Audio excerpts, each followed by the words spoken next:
저는 지금 비온 뒤 다음 날인 마늘밭에 나와 있습니다.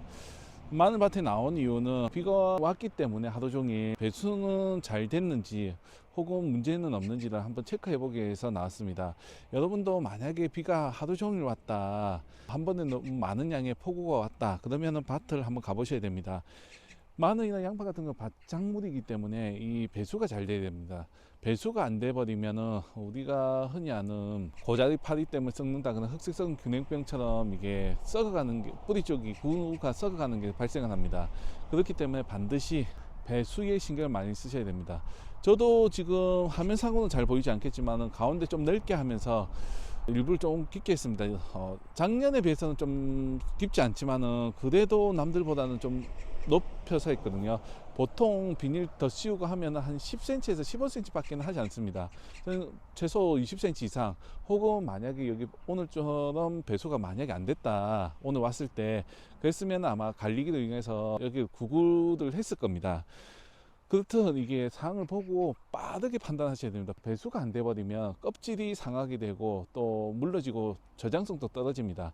이때 잘 하셔야 됩니다. 더군다나 비가 너무 자주 왔다, 그러면은 너무 또 추비로 인해서 질소질을 너무 가용하는 건 아닌지 또 신경 쓰셔야 됩니다. 만약에 추비를 주고 있는데 이 줄기가 너무 길어졌다, 그러면은 내가 생각보다는 요소비를 많이 줬다고 판단하셔야 됩니다. 그게 안 녹다가 순간적으로 많이 들어감으로 인해서 많이 크기 때문에 이런 부분 잘 체크를 하셔야 되고요. 3월 이후부터는 주지만 않으면 되는데, 어떤 분들은 남들보다 아직까지 작다 싶어 가지고 더 주시는 분들이 있는데, 그러면은 망합니다. 농사는 너무 애지중지하고 뭐 챙겨주려 하다 보면 망하는 경우가 많거든요. 혹은 아무리 잘 자랐다 하더라도 저장성이 떨어져 버리면 소용이 없습니다. 특히 마늘 같은 경우는 대략적으로 한 이게 몇 달은 최소 가야 되는데, 중간에 한두 달 만에 스펀지처럼 변한다거나 썩어갖고 문드러지는 경우가 많습니다. 그렇기 때문에 반드시 추비는 2차까지, 그것도 아무리 늦게 줘도 3월 초까지는 주고 마셔야 된다는 점 참고하시기 바랍니다. 제가 말씀드린 것은 남부지방 기준이고요. 한지역 마늘 같은 경우는 날이 조금 춥고 때문에, 그리고 덮어놨다가 벗기는 경우가 있기 때문에 부직포 같은 걸, 그럴 경우에는 조금 늦게 하는 경우도 있을지 몰라도, 그 외에는 남부지방 같은 경우는 확실히 2월 중순에서 말 정도에 준다고 생각하시면 좋습니다. 날짜를 잘 모르겠다면 우수 경칩 사이에 주는 게 제일 좋다고 생각하시는 게 좋고, 그리고 특히나 홍산 마늘 해갖고 요즘에 전국적으로 유명한데, 홍산 마늘 같은 경우는 질소질이 가용하면 녹병이 반드시 오게 되어 있습니다. 그렇기 때문에 일반 대서나 다른 마늘에 비해서 더 일찍 추비를 주고 더 일찍 꺼내야 됩니다. 저희 같은 경우 특별하게 끊지는 않았지만 기본적으로 조금 빠르게 주셔야 된다는 거 알고 있으면 나중에 좀 덜 합니다. 그리고 여기다가 좀 잘 크게 한다고 연면 시비를 지속적으로 하시는 분들이 있는데, 안 하시는 게 좋습니다. 홍삼 마늘 같은 경우 갠실이 하면은 안 올 병도 오게 되거든요. 제가 그 경험을 했습니다. 저도 몰라갖고 그냥 연면 시비하면 괜찮겠지 하고 줬는데 안 좋습니다. 바로 녹병, 얼룩덜룩하게 녹병이 오고 바이러스 병처럼 오기 때문에 안 주는 게 좋다는 점. 만약에 주신다고 하면 항이라든지 가리 성분, 칼슘 이런 거나 연면 시비를 할 뿐이지, 그 외에는 주지 않는 게 좋다는 점 참고해 보시면 좋을 것 같습니다. 그리고 추비 같은 경우는 지금 많이 줘버리면 이제 한 달 후 정도 되면은 꽃대다가 이게 마늘종이 올라오기 시작하는데, 마늘종 양분이 또 빨리 빠지면 좋은데 그것도 너무 일찍 제거를 해버리면 반대로 줄기라든지 딴 데가 가기 때문에 벌마늘 생길 확률이 높다고 합니다. 그렇기 때문에 시기를 잘 조절하셔야 된다는 점 꼭 참고하시기 바랍니다. 저희도 지금 여기 홍산 마늘 늦게 심었음에도 불구하고 남해 마늘하고 거의 비슷한 크기 정도 자랐고, 지금 4입까지 지금 난 상태입니다. 새로 나는 잎들도 지금 있고요. 한데 많이 컸죠, 지금 보시면. 그렇기 때문에 뭘 많이 주려고 하면 안 됩니다. 그런 부분 잘 체크를 하시고, 혹여 지금 제가 다른 영상에 말씀드렸지만 이 쌍마늘이 난다 하면 쌍마늘은 하나 꼭 제거해 주십시오. 안 그러면은 진짜 조그만 마늘이 납니다. 그거는 상품성도 없고 나중에 까먹는 것도 너무 귀찮습니다. 그렇기 때문에 보이는 대로 제거를 해주시고, 배수가 안 되는 부분은 꼭 한번 더 체크를 해보시라는 뜻에서 잠깐 영상을 찍은 거니까 말씀을 드리고요. 그리고 이후에 이제 만약에 3월 말에서 4월 초에 이제 살짝 잎이 마른다는 느낌 든다고 하면은 뿌리 쪽에 뿌리가 잘 내리지 못했다거나 좀 문제가 생긴 부분입니다. 혹은 질소질을 너무 많이 주면 또 잎마른병이 생기는 경우가 있습니다. 왜냐하면 뿌리가 지금 쫙 퍼져야 될 시기에 질소질을 너무 많이 줘서 뿌리가 잔뿌리가 많이 안 나고 위쪽은 많이 크는 경우가 있거든요. 특히나 만약에 남들보다 이 대가 너무 길어졌다.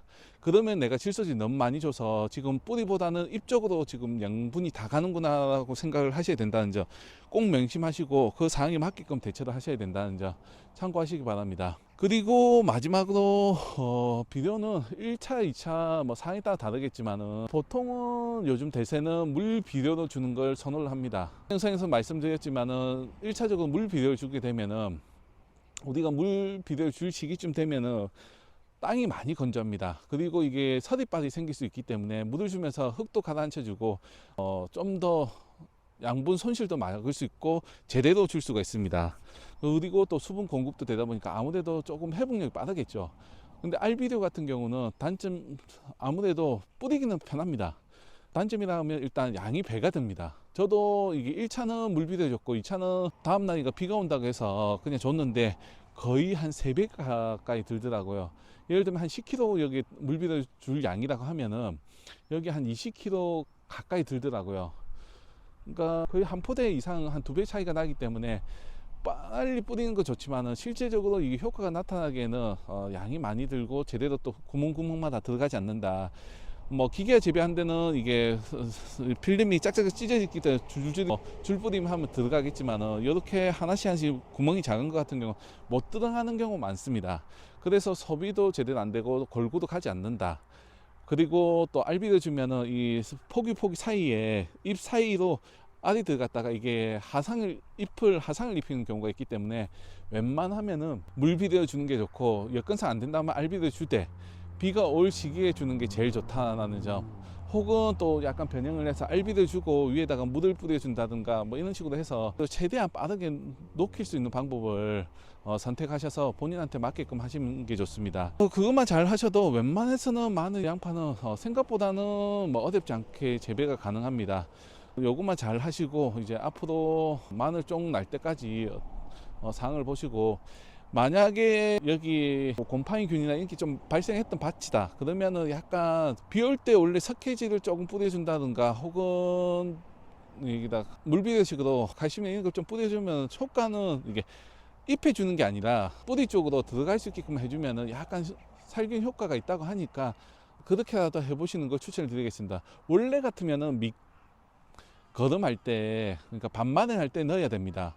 근데 못 하시는 경우에는 그렇게라도 하시고, 그것도 안 된다 하면은 원래는 안 되지만은 그러니까 토양 살충제를 비 올 때 한번 뿌려서 한번 또 흡수될 수 있게끔 하는 방법도 최후의 방법으로는 생각해 볼 수 있습니다. 근데 원칙적으로는 안 되는 겁니다. 토양 살충제 같은 경우도 반마늘 할 때만 넣고 못 넣게 돼 있거든요. 그러니까 판매용이라든지 뭐 이런 거 같은 경우는 좀 신중하게 판단을 하셔야 된다는 알고 계시다가 이용하시기 바랍니다. 제가 이런 얘기를 해놓으면 그냥 딴 얘기는 안 듣고 앞에 얘기만 하시는 경우가 있는데, 원칙은 원래 안 되는 거지만 어쩔 수 없을 때는 그렇게라도 하셔야 된다는 걸 말씀드린 거니까 참고해 보시면 좋을 것 같습니다. 오늘 영상은 여기서 마치도록 하겠습니다. 감사합니다.